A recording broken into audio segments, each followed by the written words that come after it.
Assalamu alaikum. Salman, Madia, their children Yumna and Fayaz, and their grandmother. But unlike every other night, that family never made it home. बिस्मिल्लाहिर्रहमानिर्रहीम। अस्सलाम वालेकुम। मैं हूं फयाज़ महमूद और आप देख रहे हैं Fayyaz Mahmood YouTube channel. Canada में पाकिस्तानी नियात ख़ानदान को सिर्फ इसलिए कत्ल कर दिया गया कि उन्होंने पाकिस्तानी लिबास पहना हुआ था। यही वजह नहीं बल्कि उसके पीछे वो पैगाम था जो दिया जाना था और वो पैगाम दे दिया गया। अब इस मुकदमे में गिरफ्तार शख्स जो दरिंदा नुमा इंसान था, उसने जो पहली कॉल की और उसके बाद उसने जो एतराफ़ किया, और वही उसके बाद हुआ जो पाकिस्तान में मुख्तलिफ मुकदमात में हम देखते आए हैं। ये ऐसा मुकदमा है जिसने पूरी रियासत को, कनाडा की हुकूमत को हिला के रख दिया कि ये आखिरकार क्या हुआ है। इस व्लॉग में आज सारी डिटेल्स इस केस की आपके सामने रखूंगा कि इस केस में क्या कुछ हुआ और कैसे देखते ही देखते एक ही ख़ानदान की 3 नस्लें ज़िंदगी की बाजी हार गईं। कनाडा में जी ये केस चल रहा है और बुनियादी तौर पे ये 21 जून 2021 का मुकदमा है, जब एक ख़ानदान जो पाकिस्तानी ख़ानदान था और ये मुसलमान ख़ानदान था और शाम के वक्त वॉक के लिए निकला था। वॉक कर रहे थे, चहलकदमी कर रहे थे, इस बात से बेखबर थे कि आज उनकी ज़िंदगी की ये आखिरी चहलकदमी साबित होने वाली है और वो आज रात वापस घर नहीं लौटेंगे। देखते ही देखते ये खुशियों भरा आशियाना गमों में तब्दील हो गया और उनके प्यारों को, अपने इन मासूम लोगों को सिर्फ इसलिए दफन करना पड़ा कि वो मुसलमान थे।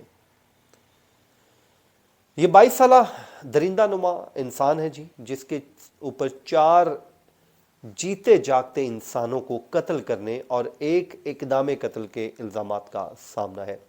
इसके अलावा उसे दहशतगर्दी के इल्ज़ाम का भी सामना है और इस्तग़ासा ये कहती है कि उन्होंने मज़हब की बुनियाद पर अफ़ज़ाल ख़ानदान को इस बर्बरियत का निशाना बनाया।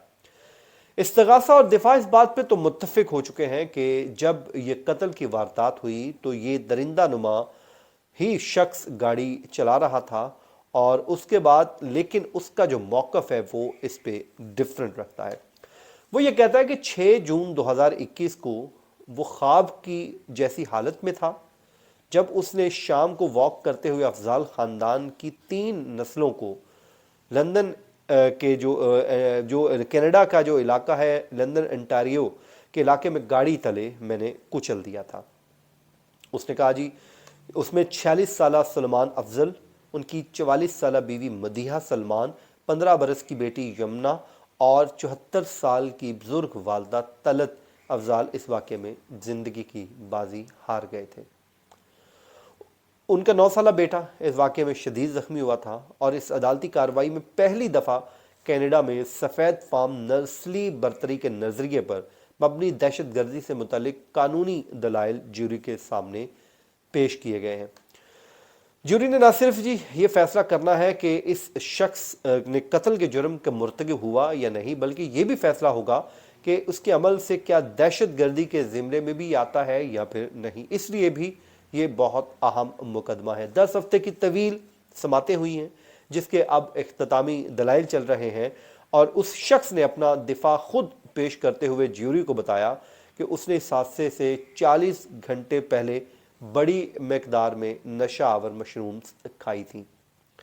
ये वही कहानी है जी जो पाकिस्तान में दोहराई जाती है और बार बार दोहराई जाती है। माजी में भी हम देख चुके हैं कि पाकिस्तान में अगर कोई कत्ल हो जाता है तो पहले तो बड़ा एतराफ़ किया जाता है, लेकिन जब कोर्ट में मामला आता है तो वकला से मुशावरत शुरू होती है तो ये कह दिया जाता है कि ये जी बंदा तो मेंटली सिक है, इसकी ज़हनी हालत दुरुस्त नहीं, या फिर ये नशे की हालत में था। नूर मुकदम का केस आपके सामने है, हम देख चुके हैं कि जिसमें ये पूरा एक मौक़िफ़ लिया गया था।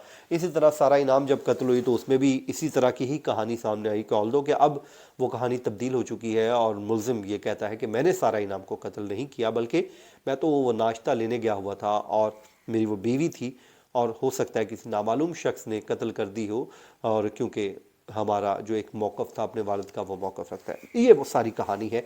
अब कनाडा में भी यही कहानी है। वो कहते हैं अपनी जान बहुत प्यारी होती है, जब दूसरों की जान ले रहे होते हैं तो तब इन्हें कोई एहसास भी नहीं होता, लेकिन जब अपनी जान पे आती है तो फिर कहानियाँ भी घटते हैं और इनका जहन भी चलता है। कैसे जहनी मरीज़ होते हैं कि कत्ल के वक्त तो इन्हें ये याद नहीं रहता कि मैं जहनी मरीज़ हूँ, लेकिन जब अपनी जान जाने का ख़तरा होता है तो वो बिल्कुल तंदुरुस्त हो जाते हैं और कहते हैं मैं तो जहनी मरीज़ था। मतलब आप उसकी जान ले रहे थे तो आपको इस बात का नहीं था पता कि ये जान लेना क्या होता है, और जब अपनी जान जाने लगी है तो आपको इस बात का भी एहसास हो गया है। तो बहरहाल जनाब, उसने ये एतराफ़ ज़रूर किया है। उसने कहा कि मैं नशे की हालत में मैंने नशे की हालत में 2 मरतबा मुसलमानों के ऊपर गाड़ी चढ़ाने का उसने कहा जी मेरे ख्याल आया, लेकिन उसने इस बात से इज्तनाब किया। लेकिन उसके बाद जब वो खाना खाने या खाना लेने बाहर गया तो इस ख़ानदान को जब वॉक करते हुए देखा तो मैं ख़ुद को रोक नहीं पाया और उसके बाद मैंने गाड़ी इस ख़ानदान के ऊपर चढ़ा दी। अब इसके जो डिफेंस लॉयर हैं, वकील हैं, वो या उसके अलावा जो फ्रांसिक साइकेट्रिस्ट हैं वो पेश हुए। वो ये कहते हैं कि जी ये शख्स ज़हनी आर्ज़े में मुब्तला है। इसमें जो है इसको मुख्तलिफ डिप्रेशन है, एंग्जाइटी है और पर्सनैलिटी जो डिसऑर्डर्स हैं वो शामिल हैं। बाकी उन्होंने ये गवाही दी कि नशा और मशरूम्स ने मुमकिना तौर पे, वो कहते हैं कि इनकी दिमागी हालत को मुमकिना तौर पे मज़ीद ख़राब किया। और उसके अलावा जो है ज़हनी हालत का वो अपने बिल्कुल उसने लिया है जी, इसमें मौक़िफ़ ले लिया है। और इसके बरक्स जो इस्तग़ासा है, प्रोसिक्यूशन है, वो ये कहती है कि जनाब इसके अंदर एक नफ़रत थी और सफ़ेद फार्म नस्ल परस्ताना नज़रिए से मुतासिर होकर ये काम उसने सर अंजाम दिया है। और इस मुकदमे में 18 गवाहों को पेश किया गया था और ज्यूरी को हादसे की वीडियो भी दिखाई गई। वीडियो में देखा जा सकता है कि ये शख्स बुलेट प्रूफ जैकेट और आर्मी हेलमेट पहने हुआ है। वाक़े के बाद पुलिस को दिए गए इंटरव्यू में वो अपनी बतौर सफ़ेद फार्म कौम परस्त शनाख्त करवाता है और कहता है कि उन्होंने कत्ल इस वजह से किया क्योंकि वो मुसलमान थे। फिर इस्तग़ासा ने हादसे के बाद जी जो पुलिस को की गई कॉल की रिकॉर्डिंग है वो भी सुनाई है, जिसमें उन्होंने पुलिस को कहा कि इधर आकर मुझे गिरफ़्तार करो, मैंने ये जानबूझकर किया है। यानी कि उसकी दीदा दलील चेक कीजिए कि कत्ल किया, फिर पुलिस को कॉल की और कहा कि आ जाओ और मुझे आकर गिरफ़्तार करो और मैंने ये जानबूझकर किया है। अब उसके वकील अपने आर्गूमेंट्स क्या कहते हैं कि उन्होंने दबाव की हालत में ये बयान दिया और उनकी ज़हनी अमराज की वजह से ये साबित करना मुश्किल है कि उस दिन उनका कत्ल करने का इरादा था। अब इस पूरे मुकदमे को ज़ाहिर है आपको पता है जो कनाडा की हुकूमत है वो बड़े करीब से देख रही है और इस पे इस्तग़ासा ये भी कहती है कि जो है मुल्ज़िम मुसलमानों को एक पैगाम देना चाहता था।